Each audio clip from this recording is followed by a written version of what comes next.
Welcome to In the Zoom Where It Happens with our host, Katie Vivas and Brandon Krekel.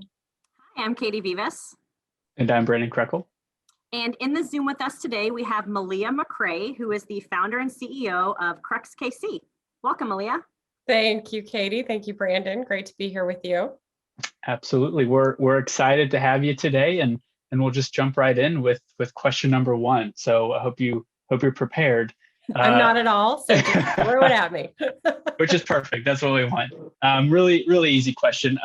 We just want to know a little bit of background of yourself, and then how you started Crux KC. Awesome. Thank you. Let's see. I've been in marketing my entire career. In fact, I was the chief marketing officer for your organization for 3 years, from 2011 to 2014. One of the best jobs of my life. I still drink the chamber punch, as both of you know very well. I try to stay as involved as I possibly can. Is that punch? But yes, marketing my entire career, always on the client side. When I departed the chamber in 2014, I went to work for a traditional ad agency in Kansas City, who's also a great chamber member, small business award winner as well. And I got a taste of what it was like to be on the agency side.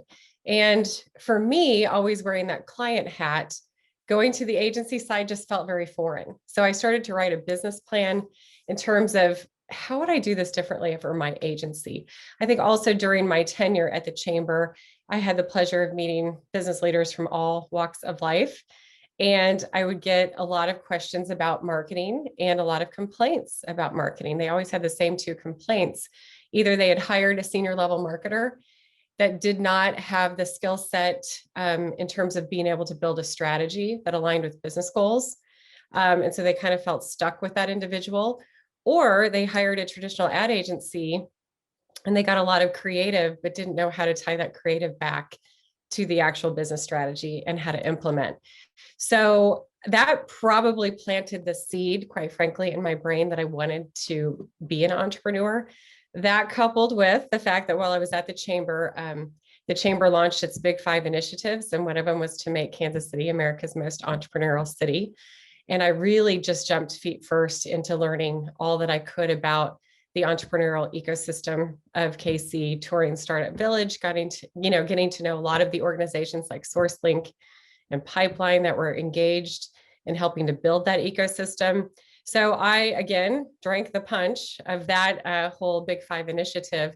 And so I think it was the culmination of that with working for an actual agency myself and putting that, just connecting those dots in terms of what I was hearing from business leaders that really gave me that push to write that business plan and launch Crux, which I consider a hybrid model actually of hiring that senior level marketer and that marketing team mixed with a traditional ad agency. We're right in the middle. So we position ourselves as that in-house marketing team, but outsourced.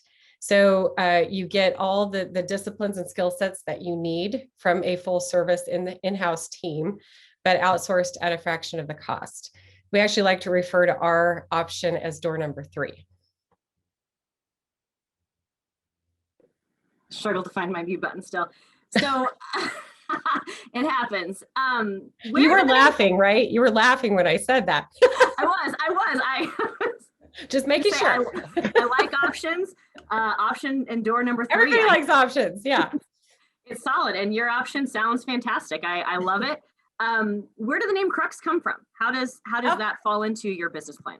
You just asked my favorite question. So when I was launching Crux, I think naming a business, quite frankly, is harder than naming a baby, because URLs are always taken. They are always taken, right? So I also didn't want to name it Melea McRae Marketing, although it has a nice ring to it. Who are we kidding? But I wanted it to be much more than just me and my network and my connections and my marketing acumen. So I decided instead I would name it after my personality, which Crux, the meaning of it is basically get to the point, right? Get to the crux of the matter. So our tagline is everything you need, nothing you don't. We don't like any fluffery. We even say on our site, no BS. We just get to the point. We're A to B type people. We're definitely wired like business men and women, business acumen tied to that marketing strategy. Again, I think that's really where we win, is that marketing strategy component. So that is the genesis of the name Crux. And I love the name Crux, but it could have been cool of Melea McRae marketing that you just would have been, Good, right? No, I thought about M cubed, but see, math was not my strength, you guys. So let's be real. Same. You're good with marketing. We'll let you stay there. My confused people too is like, are you math? You helping me with math or homework or what? And then I would have had to come up with 3 words that started with the letter M in terms of, how it related back to our services. I don't know. Yeah. So we're Crux. Crux is good. Stick with Crux. Thank you. Well, yeah, we like that. I wanted to switch gears a little bit and talk about your company culture. It seems like you guys have been growing a lot. I was snooping on the website, and I was just so surprised at how many employees that you have. I know a few of them, Claire, and I think Rebecca is there as well. So talk about the culture and what you do to attract and retain these awesome employees. Oh, great question. Thank you. We have spent a lot of time and energy just around synthesizing our culture. So we came up with value statements that align back to the acronym for Team Crux. So T is trusting, E is entrepreneurial, A is accountable, M is motivated, C is collaborative, R is respectful, U is unrelenting, and X, we had a made up word, exceptional. And those were words that lived on a whiteboard, basically. And I came to the realization, oh gosh, probably a year ago, that we weren't really living those values in terms of tying them back to the culture in a very meaningful way for our employees. So I brought in a leadership coach, and I have established a leadership team. And that was really our first exercise, you guys, is to create value statements that tied back to those values that really embodied our culture. And so now we hire to those values, and we're very disciplined about doing so. And we make sure that we are living and exemplifying those values day to day within the culture. And we have a culture, Crux Culture Champs, the CCC, now in place, that's charged with the task of building all of our team events and things, again, that tie back to culture. I think a good example is for Valentine's Day, we did a Palentine's event where some of the more tenured people on the team paired up, buddied up with some of the newer members of the team, which we have several, took them to lunch, got them to know, to know each other a little bit better, cross-functionally too.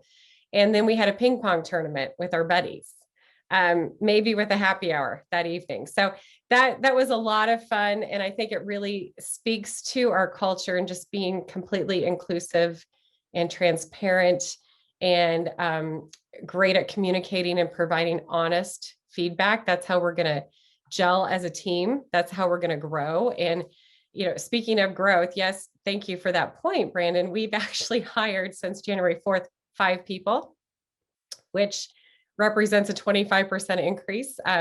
We ended the year right around 15 employees last year. So yeah, we're up to 20 people right now. And with that, it does come, there's the need for processes in terms of onboarding and how do you make sure that everybody feels welcomed on the team and included and part of the process out of the gate. So process is definitely our word for 2021. Culture was our word for 2020, even in the midst of a pandemic. The pandemic was rough. So congratulations on your growth and development. And speaking of growth and development, you recently launched Crux Accelerate. Talk with us about that and what that looks like with your additional in your business plan. Yeah, so I launched that along with my co-founder, Rick Colley. If you remember Rick, he was on the chamber board when I was a chamber staff member representing Lockton. He was the principal producer at Lockton. And 3 years into Crux, we were attracting a lot of startups because what would happen is they were getting their VC funding, and their VC groups or their angel investors were telling them, hey, you really need to shore up your marketing and your messaging. And so they were finding their way to Crux. We have a flat fee subscription model, and they knew they could budget for that. So they would become clients, and invariably month 6 or 7, they ran out of that VC funding. We require a year contract up front. So they would come to me and say, oh my gosh, we love what you're doing. We just can't pay you because we're out of money. And they were going back to their funding sources and doing new rounds of funding. And what Rick and I realized very quickly, because he's an angel investor himself, he's very engaged in the startup ecosystem, was that a lot of these founders, especially in the tech space, are IT professionals or engineers, and they're maybe not wired like salespeople. And so in most of these instances, what was happening is they had nobody manning the sales ship. They were not building that pipeline.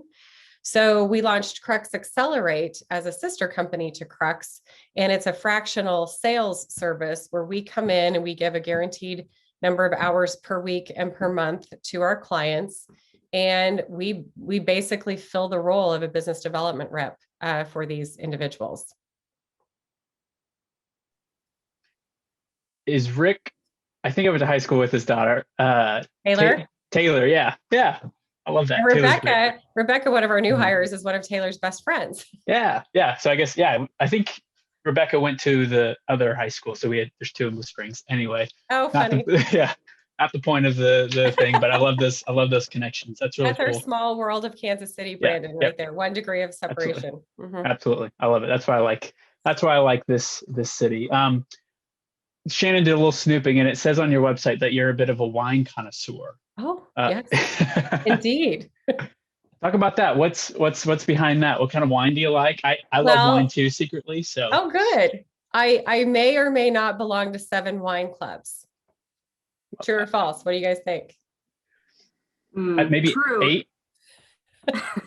I'm thinking 8 wine clubs. It is 7, but it is 7, Brandon, but don't tempt me. No, I really enjoy good wine. My favorites are reds, red blends. I have one club out of Willamette Valley that I belong to. The others are in Napa. I would consider Napa Valley, California, my happy place. So the last place that I did travel to actually was Napa. So it's time to go back and visit my wineries and feel some of that love. But no, I guess my philosophy is you can buy really, really good wine and, get free shipping. And at your club price, it's the same as going to your local store here and buying a bottle, right? Mm-hmm. So you can hand select your favorites. So I definitely have my favorites.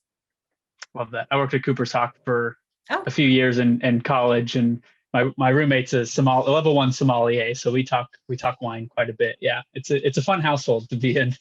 I think if I wasn't doing this, I'd like to be a sommelier. Yes. Yeah, it'd be a lot of fun.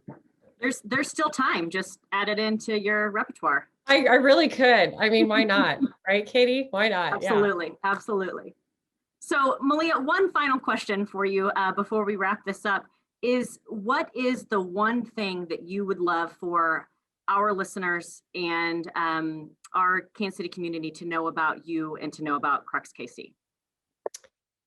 I think the one thing to know about Crux KC is, we are in this to provide exceptional value to our clients and a completely different approach to marketing that we would love the opportunity to talk to them about. We love our Kansas City clients. We have been so blessed with so many legacy small businesses in Kansas City that have been longstanding clients. So Crux turns 5 this year, which is quite a milestone given all the stats, right? For startups, that 80% fail by year 2. And those that make it, I think 50% fail by year 5. So we're really proud of that accomplishment, but we wouldn't be here without our clients. We are actually expanding outside of Kansas City. In fact, landed our first St. Louis client a few months ago, and then Dallas last month.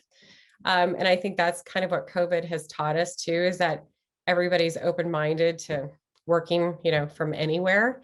So Yeah, I would love the opportunity to chat with a business owner about their marketing needs. I think there's a lot of confusion out in the marketplace, especially for small business owners in terms of what's a smart marketing investment look like. So I often counsel people, even if they don't become Crux clients. I'm just kind of out to help educate other business owners and support other entrepreneurs as I can. So I would love to leave you with that.